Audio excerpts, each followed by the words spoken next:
মিরাজের কপাল বরাবর একটা ছিদ্র হয়ে গেল। কোনো শব্দ করার সুযোগ পেল না। জড় পদার্থের মতো মেঝেতে লুটিয়ে পড়ল।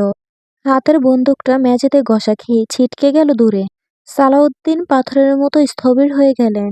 তার দবদবে সাদা পাঞ্জাবিতে মিরাজের রক্তের কয়েকটা ছিটা এসে লেগেছে। তিনি চোখ বড় বড় করে একবার মেঝেতে লুটিয়ে পড়া লাশের দিকে, আরেকবার শান্ত ভঙ্গিতে পিস্তল নামিয়ে রাখা আমিরের দিকে তাকাচ্ছে। দুটো দৃশ্যের কোনোটাই তার মাথা ঠিকমতো গ্রহণ করতে পারছে না। আমির পকেট থেকে সিল্কের রুমাল বের করে ধীরে সুস্থে পিস্তলের নলটা মুছল। তারপর সোফায় হেলান দিয়ে বসে বলল, চমকে গেলেন মন্ত্রী সাহেব? শালার জন্য মায়া হচ্ছে নাকি পিএসের জন্য? সালাউদ্দিন এবার উঠে দাঁড়িয়ে চিৎকার করে উঠলেন, কত বড় দুঃসাহস তোমার! তুমি আমার সামনে আমার বাসায় কাকে খুন করেছ? আমার শালক। ও এই সরকারের। ও একটা ইঁদুর ছিল, যে ইঁদুর আপনার গোডাউনের তলা ফুটো করে সব দান অন্যকে পাচার করছিল। আপনার ফাঁসির দড়ি বুনছিল। সালাউদ্দিন থমকে গেলেন। রাগের দাউ দাউ আগুনটা নিভে গিয়ে জায়গা করে নিল তীব্র সংশয়ের। আমির কাউকে ডাকলো। সঙ্গে সঙ্গে দরজার বাইরে থেকে 15 বছরের এক কিশোর ঘরে প্রবেশ করলো। পরনে ঢিলাঢোলা শার্ট, চোখে মোটা ফ্রেমের চশমা, হাতে একটা জীর্ণ চামড়ার ব্যাগ। বয়স কম হলেও তার চোখ দুটো বয়সের তুলনায় অনেক পরিণত। নবাব ব্যাগ থেকে কিছু কাগজ আর একটা ভিডিও ক্যাসেট বের করে সালাউদ্দিনের সামনে টেবিলের উপর রাখলো। নিচু কণ্ঠে বলল, গত 3 মাস ধরে মিরাজ সাহেব আপনার বিপক্ষ দলের নেতার সাথে প্রতি বুধবার রাতে গোপনে দেখা করেছেন। এই যে দেখুন, আপনার ব্যক্তিগত লকারের ডুপ্লিকেট চাবি বানানোর রসিদ। আর এই ক্যাসেটটা একবার শুনুন। আমির ইশারায় পাশের ক্যাসেট প্লেয়ারটা দেখালো। সালাউদ্দিন দ্বিধাগ্রস্ত হাতে প্লে বাটন টিপলেন। ফিতার গড়গড় শব্দের পর মিরাজের কণ্ঠ শোনা গেল, চিন্তা করবেন না দুলাভাই, সব গোপন নথিপত্র আমি সময় মতো পৌঁছে দেব। ওনার পতন এখন সময়ের ব্যাপার মাত্র। সবগুলো নথি দেখে সালাউদ্দিনের মুখটা ফ্যাকাশে হয়ে গেল। তিনি যেন নিজের চোখের সামনে নিজের রাজনৈতিকের মৃত্যু দেখতে পেলেন। দেশের এই উত্তাল সময়ে এই ধরনের নথি ফাঁস হওয়ার অর্থ কেবল একটাই, নিশ্চিত পতন। বহু বছরের পরিশ্রমে গড়া রাজত্ব একটা কাপুরুষের বিশ্বাসঘাতকতায় তাসের ঘরের মতো ভেঙে পড়তে পারত। সালাউদ্দিন দপ করে সোফায় বসে পড়লেন। আমির শির দ্বারা টান টান করে উঠে দাঁড়িয়ে বলল, দুঃসাহস দেখানোর জন্য ক্ষমা প্রার্থী মন্ত্রী সাহেব। মিরাজকে তো আপনি নিজেই খুন করতেন। যদি এই প্রমাণগুলো আগে দেখতেন। আমি শুধু নিজেকে বাঁচাতে গিয়ে আপনার কাজটা একটু এগিয়ে দিলাম। এখন আপনার কাজ এই আবর্জনা পরিষ্কার করা, আর আমার পাওনা টাকাটা কাল বিকেলের মধ্যে পৌঁছে দেওয়া। আজ আসি, আসসালামু আলাইকুম। আমির আর নবাব ঘর থেকে বেরিয়ে গেল। সালাউদ্দিন প্রায় 5 মিনিট পাথরের মূর্তির মতো স্থির হয়ে বসে রইলেন। তার ভেতরে কোনো সুখ নেই। বেঈমানদের জন্য সুখ জন্মায় না, বরং ধীরে ধীরে তার ধমনীতে প্রবাহিত হতে শুরু করলো অপমানের স্রোত। মিরাজ বিশ্বাসঘাতক ছিল সত্য। মিরাজ তাকে ধ্বংস করতে চেয়েছিল, সেটাও সত্য। কিন্তু আমিরের মতো একজন পেশাদার অপরাধী, একটা নিকৃষ্ট সন্ত্রাসী তার ড্রয়িং রুমে ঢুকে তার আত্মীয়কে গুলি করবে, আর যাওয়ার বেলায় স্বয়ং মন্ত্রীকে হুকুম দিয়ে যাবে কাল বিকেলের মধ্যে টাকা পৌঁছে দিতে। এই ঔদ্ধত্যবোধ সালাউদ্দিন তারিক অহংকারবোধ বিষাক্ত তীরের মতো বিঁধতে লাগলো। তিনি রাগে ক্ষোভে টেবিলের উপর রাখা দামি ক্রিস্টালের স্ট্রেটা তুলে সজোরে দেয়ালে ছুঁড়ে মারলেন। জনজন শব্দে কাঁচ ভেঙে ছড়িয়ে পড়লেন মেঝেতে। এই বান্দির বাচ্চা কি নিজেকে খোদা ভাবতে শুরু করেছে? ওর অহংকার আর ওর ব্যবসা ভিত্তিক প্রস্তুত উপড়ে ফেলা দরকার। আমিরকে আঘাত করতে হলে তার প্রতিপক্ষের হাত ধরতে হবে। সালাউদ্দিন টেলিফোনের ডায়াল ঘোরালেন। ওপাশে এমপি বজলুল হক ফোন ধরতেই তিনি কোনো ভূমিকা ছাড়াই সরাসরি কাজের কথা এলেন। বজলুলের প্রশাসনিক যোগাযোগ আর সীমান্তের ওপর নিয়ন্ত্রণ আমিরের ব্যবসার জন্য মারাত্মক হুমকি হতে পারে। সেই হিসেবেই তাকে এই ষড়যন্ত্রের অংশীদার হবার প্রস্তাব দেন। তারপর মন্ত্রীর নির্দেশে রাতেই এক গোপন দূতের মাধ্যমে যোগাযোগ করা হলো আমিরের চিরপ্রতিদ্বন্দ্বীর সাথে। আন্তর্জাতিক অস্ত্র সিন্ডিকেটের সাথে যুক্ত আদারের ভেতরে অদৃশ্য সাম্রাজ্য গড়ে তোলা মাফিয়া ডন কালা জাহাঙ্গীর। সালাউদ্দিন সিদ্ধান্ত নিলেন, এখন থেকে আমিরের বদলে কালা জাহাঙ্গীরের কাছ থেকে অস্ত্র নেবেন। এতে দুটির কাজ একসাথে হবে। প্রথমত, আমিরের চালানের বকেয়া টাকা সে আর কোনোদিন পাবে না। দ্বিতীয়ত, কালা জাহাঙ্গীরের শক্তি বৃদ্ধি করে আমিরকে চিরতরে মাঠ থেকে সরিয়ে দেওয়া যাবে। ঘরের কোণে মিরাজের লাশ তখনও পড়ে আছে। সালাউদ্দিন একবারও সেদিকে তাকালেন না। মৃতের জন্য সময় নষ্ট করার বিলাসিতা তার নেই। দাবার বোর্ডের এবার রাজা বদলানোর সময় এসেছে। সেটা নিয়ে ভাবতে হবে। নবাব বাইরে এসে চশমাটা আঙ্গুল দিয়ে ঠিক করে নিয়ে জিজ্ঞেস করলো, টাইটান মন্ত্রী কি 4 চালানের বকেয়া টাকাটা ফেরত দেবে? লোকটার চোখ মুখ কিন্তু ভালো ঠিক ছিল না। আমির তখন গাড়ির পেছন সিটে গা এলিয়ে দিচ্ছিল। সে অলস্য ভরা চোখে নবাবের দিকে তাকিয়ে পাল্টা প্রশ্ন ছুড়ল, তোর কি মনে হয়? নবাব তার বিশ্লেষণ শুরু করলো, না, টাকা উনি দেবেন না। সালাউদ্দিন তারিক অনেক পুরনো খেলোয়াড় হতে পারেন, কিন্তু তার অহংকার হিমালয়ের চেয়েও বড়। নিজের বাসায় নিজের চোখের সামনে শ্যালককে খুন হতে দেখা গলার নলি কাটার চেয়েও বড় অপমান। টাকা দেওয়ার বদলে উনি এখন অন্য চাল চালবেন। আমির হাসলো, ছেলেটার দিকে তাকিয়ে রইল। নবাবকে একদিন এই ভয়াবহ বলাৎকারের হাত থেকে উদ্ধার করে নিজের আস্তানায় ঠাঁই দিয়েছিল। রাস্তার ধূলিবালি থেকে সে অনেককেই তুলে এনেছে নিজের স্বার্থে, নিজের শক্তি বৃদ্ধির জন্য। সাধারণ নিয়ম হলো, যার কেউ নেই সে তার আশ্রয়দাতার অন্ধ গোলাম হয়ে ওঠে। কিন্তু নবাব আলাদা। এই অল্প বয়সে ওর দূরদর্শিতা আর পরিস্থিতি পড়ার ক্ষমতা আমিরের মতো দুর্ধর্ষ মানুষকেও অবাক করে। নবাব শান্ত, বুদ্ধিমান, কিন্তু প্রয়োজনের সময় সে পশুর মতো হিংস্র হতে পারে। আমির বলল, কি চাল চালবে বলে তোর ধারণা? উনি কালা জাহাঙ্গীরের সাথে হাত মেলাবেন। আপনার কাছ থেকে অস্ত্র নেওয়া মানে প্রতিটা চালানের আপনার দাপটকে কুর্নিশ জানানো। সালাউদ্দিন আর সেটা সইবেন না। উনি এখন কালা জাহাঙ্গীরকে মাঠে নামাবেন আপনার পাল্টা শক্তি হিসেবে। সস্তা দরে অস্ত্র নিয়ে জাহাঙ্গীরকে দিয়ে আমাদের রুটগুলো চারদিক থেকে চেপে ধরার চেষ্টা করবে। আমির নবাবের পিঠ চাপড়ে দিলেন। একটা 15 বছর বয়সী ছেলের মাথায় এতটা হিসাব কষার ক্ষমতা বিরল। নবাব বলল, আমরা এখন কি করব? টাইটান, কালা জাহাঙ্গীর এমনিতেই আমাদের রুটগুলো দখল করার সুযোগ খুঁজছে। আমির কোনো জবাব দিল না। তার দৃষ্টি চলে গেল জানালার বাইরে দ্রুত বেগে মিলিয়ে যাওয়ার গাছপালার দিকে। পথে অফিসের সামনে গাড়ি থামাতেই আমির নেমে পড়ল। আলমগীরকে দেখা মাত্রই সরাসরি কাজের কথায় চলে গেল। শেখের জন্য যে দুটো মেয়েকে আনা হয়েছিল, তাদের মধ্যে কারো নাম কি নীলুফার? আলমগীর একটু অপ্রস্তুত হয়ে উত্তর দিল, নাম তো জানা হয়নি এখনো। আমি এখনই লোক পাঠিয়ে জেনে নিচ্ছি। জেনে দ্রুত আমাকে জানাও।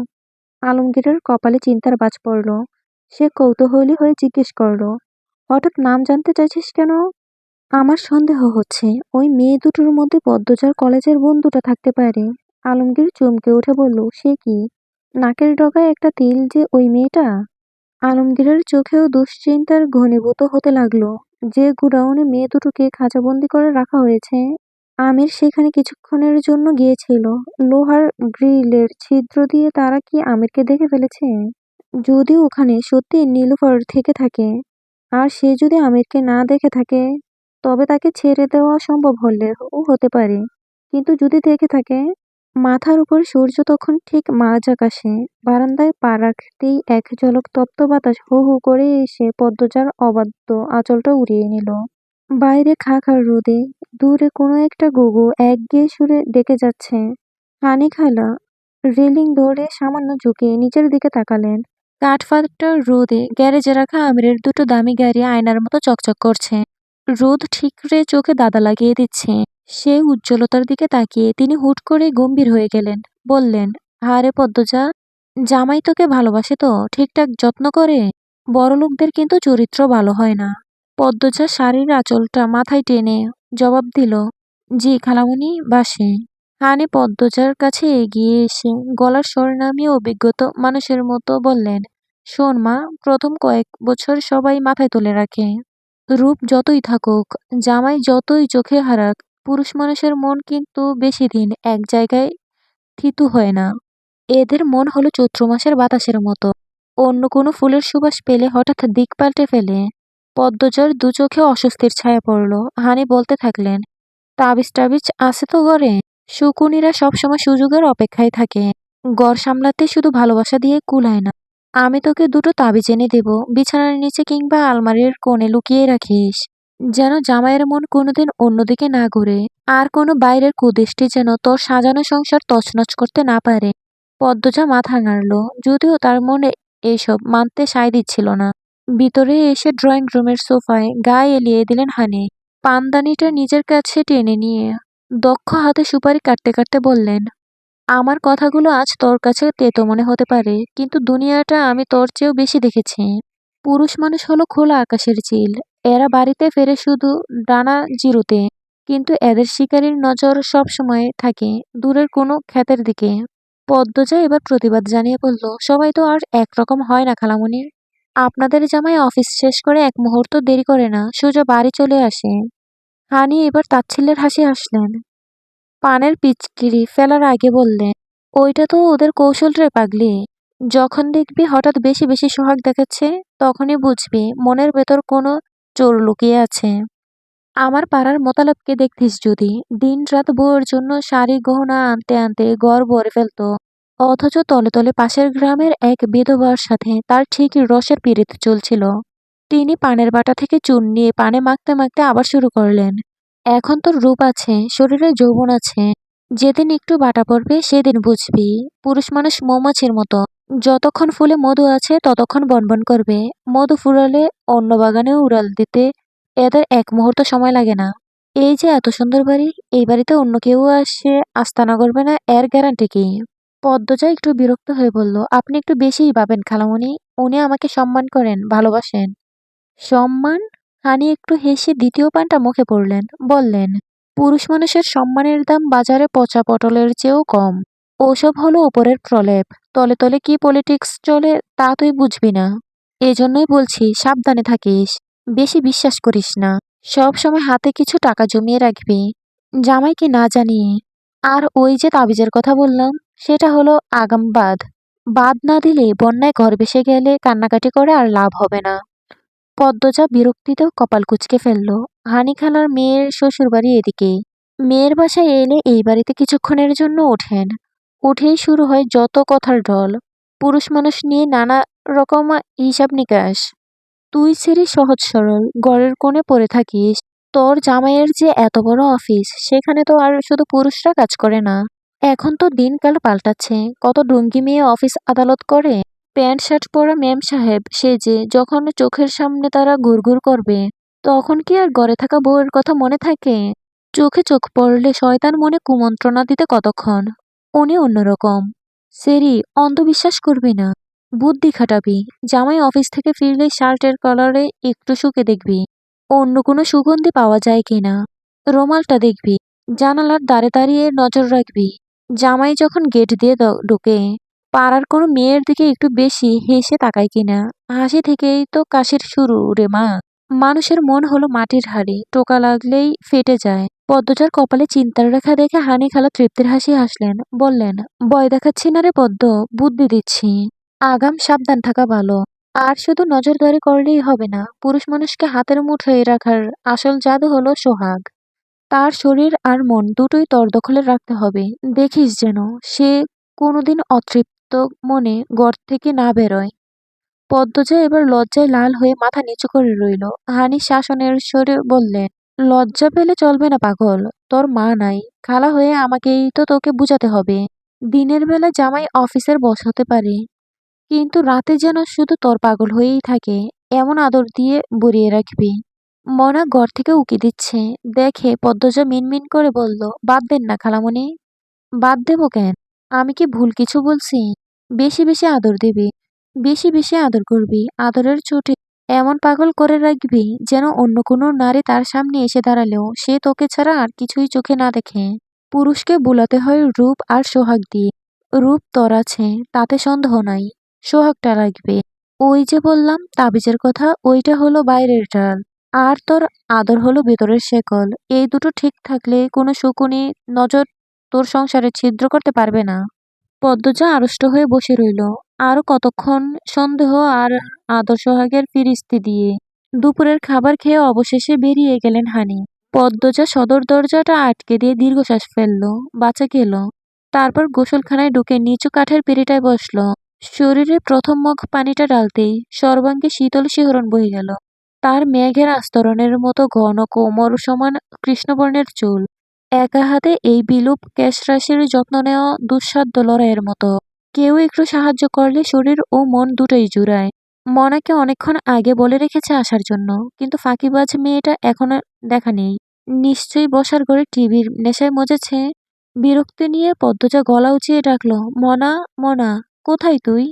খানিক বাদে দরজার ওপাশে ভারী পায়ের শব্দ শোনা গেল। পদ্মজা ভাবল, আপদটা এলো বুঝি। কড়া কিছু কথা শোনানোর জন্য মুখটা ফেরোতেই তার কথা আটকে গেল গলার কাছে। এ তো মনা নয়, আমির। আমির খালি গায়ে, কাঁধে একটা দবদবে সাদা তোয়ালে ঝোলানো। সে দরজার চৌকাঠে থমকে দাঁড়িয়ে আছে। দেয়ালের সাথে শরীরটা সঁপে দিয়ে বিমোহিত নয়নে তাকিয়ে আছে তার প্রেয়সীর দিকে। কয়েক বছরের এই দৃশ্যটা আমিরের কাছে একটুও পুরনো হয়নি, বরং প্রতিবার নেশার মতো হানা দেয়। পদ্মজা দুধে আলতা শরীরে পানির কণাগুলো মুক্তোর দানার মতো চিকচিক করছে। মনে হচ্ছে ভোরের স্নিগ্ধ শিশিরে ভেজা কোনো এক রাজকীয় শ্বেতপদ্ম তার পাপড়ি মেলে বসে আছে। আমির দু চোখে মুগ্ধতা নিয়ে উচ্চারণ করল, সুবহানাল্লাহ। পদ্মজা অভ্যাসবশত অপ্রস্তুত হয়ে তড়িঘড়ি করে বেচা শাড়ির আঁচলটা টেনে কাঁধে ডেকে নিলেন। জিজ্ঞেস করল, আপনি কখন এলেন? আমির পদ্মজার একদম কাছে এসে দাঁড়িয়ে বলল, এমন করে নিজেকে লুকাচ্ছ কেন? যেন আমি তোমার বর নই, পরপুরুষ। আমিরের তপ্ত নিঃশ্বাস পদ্মজার গাড়ের উপর আছড়ে পড়তেই সে গাড় ফিরিয়ে চোখ তুলে তাকালো। বলল, পরপুরুষের মতোই তো তাকান। আমির হেসে ফেলল। পদ্মজার ঠিক পিছনের রাখা অন্য একটা পিঁড়িতে বসল। তার শক্তপোক্ত হাত দুটো আলতো করে এগিয়ে গেল পদ্মজার মাথায় বাঁধা বিশাল খোঁপাটার দিকে। শান্ত গলায় বলল, এই তো মাত্রই ফিরলাম। মনের মুখে শুনলাম তুমি গোসলে ঢুকেছ। সুযোগটা হাতছাড়া করে কি করে চলে এলাম। পদ্মজা প্রতিবাদ করে বলল, আপনি জানতো, মনাকে পাঠিয়ে দিন, ওই পারবে। আমির উত্তর না দিয়ে খুব সাবধানে খোপার কাঁটাগুলো একে একে খুলে ফেলল। মুহূর্তেই ঘন কৃষ্ণবর্ণের চুলের গোছা ঝর্ণার অবাধ্য স্রোতের মতো পদ্মজার পিঠ ছাপিয়ে মেঝেতে আছড়ে পড়ল। আমির এক মগ পানি নিয়ে পদ্মজার মাথায় ঢালল। শীতল জলের ছোঁয়া তালুতে লাগতেই পদ্মজার ভেতরটা কেঁপে উঠল। আমির হাতের তালুতে শ্যাম্পু নিয়ে চুলে বিলি কাটতে কাটতে বলল, মনে মনে তো চাইছো আমি থাকি। আপনি একটু বেশিই জানেন। ভয় পেও না, বিনামূল্যে সেবা দিচ্ছি। কিছু চাইবো না। আমি বিনিময়ে দিতে ভয় পাই না। তাই নাকি? চাইবো? পদ্মজা আর কথাই বলল না। আমির খুব যত্ন নিয়ে আঙ্গুলের ডগা দিয়ে পদ্মজার মাথার তালুতে মেসেজ করে দিতে লাগলো। পদ্মজা একসময় নরম স্বরে বলল, অনেক সময় লাগবে। আপনার হাত ব্যথা করবে, ছেড়ে দিন। অত জলদি আমির ক্লান্ত হয় না ম্যাডাম। পদ্মজার ঠোঁটে হাসি ঝুলিয়ে নিথর হয়ে বসে রইল। কিছুক্ষণ আগে যার হাত দুটো এক পশলার রক্তে রঞ্জিত হয়েছিল, সেই হাতগুলোই এখন পৃথিবীর সবচেয়ে কোমল মমতাময় প্রিয় তোমার চুলে বিলি কাটছে। কি অদ্ভুত এই বৈপরীত্য! এক হাতে ধ্বংসের তাণ্ডব, অন্য হাতে সৃষ্টির সেরা সৌন্দর্যকে আগলে রাখার আপ্রাণ চেষ্টা। আমিরের ভেতরকার হিংস্র নেকড়েটা পদ্মজার সান্নিধ্যে এসে যেন এক শান্ত পোষা হরিণের মতো হয়েছে। যদি সময়টা থমকে যেত! হঠাৎ একটা আতঙ্ক আমিরের হৃৎপিণ্ডকে খামচে ধরল। পদ্মজাকে হারানোর ভয়টা ইদানিং তাকে ছায়ার মতো তাড়া করে ফেরে। কাস্টম কমিশনার তার নারী পাচারের গোপন নথিগুলো গুছিয়ে ফেলেছে। যে কোনো মুহূর্তে সব সত্য সূর্যের আলোর মতো পরিষ্কার হয়ে সামনে আসবে। যদি এই ঝড় সে থামাতে না পারে। পদ্মজার চোখে নিজের বীভৎস রূপটা আড়াল করতে সে এই পর্যন্ত কত অভিনয় করেছে, কত লাশ ফেলেছে, তার কোনো ইয়ত্তা নেই। কেবল এই একটি মানুষকে হারানোর ভয়ে আমির একাই এক নরক গুলজার করে রেখেছে। চুলের ফেনাগুলো স্বচ্ছ জলের ধারায় ধুয়ে পরিষ্কার হতেই আমির হঠাৎ পদ্মজার ভেজা মাথাটা নিজের একটা বলিষ্ঠ বাহুতে সজোরে চেপে ধরল। পদ্মজা খানিকটা অবাক হলেও নিজেকে সরিয়ে নিল না। আমিরের আকস্মিক অস্থিরতা তাকে বিচলিত করল। সে ঘুরে বসে আমিরের বাহুতে মাথা ঠেকিয়ে মৃদু স্বরে শুধালো, কি হয়েছে আপনার? আমির কোনো উত্তর দিল না। পদ্মজার ভেজা চুলে চুমু খেয়ে বিড়বিড় করল, কিছু না, কিছুক্ষণই এভাবেই থাকো। পদ্মজা আমিরের বাহু ধরে নিশ্চুপ হয়ে রইল। আমিরের খালি গায়ের তপ্ত উষ্ণতা তার ভেজা শাড়ির শীতলকে ছাপিয়ে অদ্ভুত আগুনের মতো ছড়িয়ে পড়ছে পুরো শরীরে। এই আগুন বড় পবিত্র, বড় কাঙ্ক্ষিত। পদ্মজা এক হাত আমিরের প্রশস্ত বুকে রাখল। হাতের তালুতে অনুভব করল হৃদস্পন্দনের অস্থির উদ্দীপকানি। আমির বলল, আমার ভালোবাসায় কোনো মিথ্যে নেই পদ্মাবতী। পদ্মজা কৌতূহলী চোখে তাকালো, সংশয় নিয়ে বলল, হঠাৎ এইসব কেন বলছেন? কি হয়েছে? ভয় হচ্ছে। কিসের ভয়? তোমাকে হারানোর। আপনাকে ছেড়ে আমি কোথায় হারাবো? আমির পদ্মজার চোখের দিকে তাকিয়ে বলল, কসম খোদার, হাজারটা পাপের ভিড়ে তোমাকে পাওয়াটা আমার জীবনের একমাত্র পণ্য। আমার আর কোনো পণ্য নেই। পদ্মজা আমিরের উষ্ণ প্রশস্ত বুকে মাথা রেখে একটু দুষ্টুমির ছলে বলল, মাঝে মধ্যে যে আপনার কি হয়? এই যে এত গদগদ প্রেম দেখাচ্ছেন, এসব কিন্তু বেশি দিন থাকে না। আমির এবার ভ্রু কুঁচকে তাকালো। কি বললে? গদগদ প্রেম? পদ্মজা মিটিমিটি হেসে বলল, আমার প্রেম ফুরিয়ে যাবে বলছো? হুম। অফিসে এত সুন্দর সুন্দর মেয়ে মানুষ থাকলে ঘরের বউয়ের প্রতি টান একসময় কমেই। আমির তীক্ষ্ণ চোখে চেয়ে রইল। পদ্মজা বলল, আপনার তো দুপুর দুটোয় ফেরার কথা ছিল। এখন তো ৩টে বাজে। রাস্তায় কি খুব জ্যাম ছিল, নাকি অন্য কোথাও থেমেছিলেন? জ্যাম কোথায়, অফিসের নিচে মোতালেব চাচার দোকানে দাঁড়িয়ে চা খাচ্ছিলাম। পদ্মজা আমিরের বুকে আঁকিবুকি করতে করতে প্রশ্ন করল, সেই দোকানে কি শুধু পুরুষরাই চা খায়, নাকি অন্য কেউ আসে? আপনার অফিসে সুন্দরী নতুন মেয়েটা, সেও কি ওখানে চা খেতে আসে? আমির একটু অবাক হয়ে ভাবল, তারপর বলল, কার কথা বলছো? নীলিমা। ও তো চাই খায় না। পদ্মজা বুক থেকে মাথা তুলে ঈর্ষায় ফুলে ফেপে উঠে বলল, ও চা খায় না, সেটাও আপনার জানা? আমির এবার উচ্চস্বরে হেসে ফেলল। পদ্মজা নাক টেনে দিয়ে বলল, মিটিং এর সময় ও নিজেই বলেছে। আমি আর 10 জনের মতো শুধু শুনেছি। পদ্মজা দায় সারা উত্তর দিল, ও আচ্ছা, বিশ্বাস করলাম না। আমির এবার পদ্মজার থুতনি ধরে মুখটা আলতো করে উঁচিয়ে ধরল। তার চোখের দিকে স্থির হয়ে তাকে জিজ্ঞেস করল, আজ কি হানি খালা এসেছিল? পদ্মজা উত্তর দিল না। মৌনতাই সম্মতির লক্ষণ। তাহলে সত্যিই ওই কূটনীতিবিদ হানি খালা এসেছিল। ওই মহিলা যেদিন আসে, পদ্মজা সহজ সরল মনে সংসারের বিষাক্ত কূটনীতি আর সন্দেহের বীজ বুনে দিয়ে যায়। মনে মনে গালি দিল আমির, বজ্জাত মহিলা। সে পদ্মজার চিবুকটা নাড়িয়ে দিয়ে বলল, তোমার কি হিংসে হচ্ছে? আচ্ছা, তুমি চাইলে কালই মেয়েটাকে চাকরি থেকে ছাড়িয়ে দেব। পদ্মজা একটু থমকালো। তারপর আমিরের বেজা বুকে আঙ্গুল বুলাতে বুলাতে নরম স্বরে বলল, থাক, লাগবে না। মিছি মিছি মেয়েটার চাকরি যাবে, কত ভোগান্তিতে পড়বে কে জানে। আমির দরাজ গলায় জিজ্ঞেস করলো, তা তোমার সেই মহাজ্ঞানী হানি খালা আর কি কি বিষ ডাললেন কানে, শুনে একটু? বলল যে দুটো তাবিজ এনে দেবে, বিছানার নিচে আর আলমারিতে লুকিয়ে রাখতে, যেন তোমার উপর কোনো শকুনির নজর না পড়ে, আর আমাদের এই সাজানো সুখের সংসার যেন কেউ আগুন দিতে না পারে। আমির অট্টহাসিতে ফেটে পড়ল। পদ্মজাও নিজের হাসি চেপে রাখতে পারল না। তার ঠোঁটের কোণে এক চিলতি মুচকি হাসি ফুটে উঠল। শত চেষ্টা করেও সে নিজের মুখে কৃত্রিম অভিমান ধরে রাখতে পারল না। আমির হাসি থামিয়ে পদ্মজার 2 গালে নিজের বড় বড় হাত দুটো রেখে নাকে নাক ঘষে গাঢ় স্বরে বলল, কোনো তাবিজ লাগবে না। তাবিজ ছাড়াই আমি আমার এই হৃদয়, আমার হাসি, আমার অনুভব তোমার নামে প্রথম কেঁপে উঠেছিল। ঠিক যেভাবে তোমার প্রথম লজ্জা, আমার শিহরণ আর প্রথম হৃদস্পন্দনে শুধু আমার নামেই হয়েছিল। বলতে বলতে আমিরের হাসিটা আচমকা মিলিয়ে গেল। তারপর কপাল কুঁচকে উঠল। চোখের মণি দুটো হয়ে উঠল তীক্ষ্ণ। সে হঠাৎ গম্ভীর গলায় প্রশ্ন করল, আমিই প্রথম পুরুষ যার জন্য তুমি প্রথম লজ্জায় লাল হয়েছিলে? প্রশ্নের এমন আতর্কিত ধরনে পদ্মজা থমকে গেল। সে আমিরের চোখের দিকে তাকিয়ে স্বতঃস্ফূর্তভাবে বলতে যাচ্ছিল, আর কি হবে? বাক্যটা শেষ করার আগেই তার অবচেতন মন তাকে টেনে নিয়ে গেল কয়েক বছর আগে এক ধূসর অতীতে। চোখের সামনে ভেসে উঠল সুদর্শন লিখনসা। মনে পড়ে গেল সেই প্রথম পাওয়া নিষিদ্ধ চিঠির কথা। পদ্মজার কথার মাঝপথে আকস্মিক থমকে যাওয়াটা আমিরের চোখ এড়ালো না। সে শীতল কণ্ঠে বলল, থামলে কেন পদ্মজা? আর কে হবে? বলে, কার কথা মনে পড়ল তোমার? গলার ভেতর তো একটা নাম আটকে গেল মনে হচ্ছে। নামটা বেরোচ্ছে না কেন? পদ্মজা একরাশ ব্যথা আর আরতি নিয়ে আমিরের দিকে তাকালো। অতীতে কোনো প্রেম ছিল না, কোনো গভীর অনুরাগও ছিল না। ছিল কেবল এক কিশোরী মনের সামান্য কৌতূহল।